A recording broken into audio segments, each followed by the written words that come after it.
বিগত দিনে আমরা দেখেছি 15টা জঙ্গি চ্যানেলের আলামত লিখত পত্রপত্রিকায়, যার মধ্যে দাড়িও আছে, যার মধ্যে বিভিন্ন অপসংস্কৃতি ত্যাগ করাও আছে। পহেলা বৈশাখ, আরো বিভিন্ন যে অপসংস্কৃতির যে উৎসবগুলো আছে, এগুলো যারা করে না, যারা এগুলোর বিরোধিতা করে, এগুলো নাকি জঙ্গি হওয়ার আলামত। নাউযুবিল্লাহ মিন যালিক।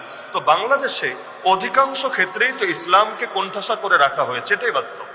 যদিও দেশের অধিকাংশ মানুষ মুসলমান, কিন্তু অধিকাংশ জায়গায় ইসলামকে কোণঠাসা করে রাখা হয়েছে। সুদ, আমি সুদ খাই না, আপনি সুদ খান না, আলহামদুলিল্লাহ, কিন্তু দেশের অর্থনীতি চলে কিসের মাধ্যমে? পুরো অর্থনীতি যখন দাঁড়িয়ে আছে সুদের মাধ্যমে, তো এই পাপটা তো ব্যক্তিগত পাপ না, জাতীয় পাপ। জাতীয় পাপ, ব্যক্তিগত পাপ করলে ব্যক্তিগত আযাব আসে, জাতীয় পাপ করলে জাতীয় গজব নামে।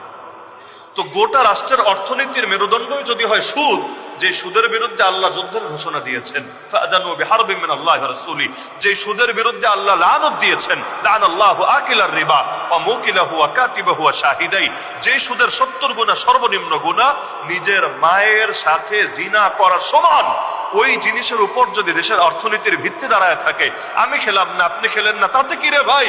গজব যখন পড়বে, গোটা জাতির উপরই তো পড়বে, তখন আমি কিভাবে বাঁচবো, আপনি কিভাবে বাঁচবেন?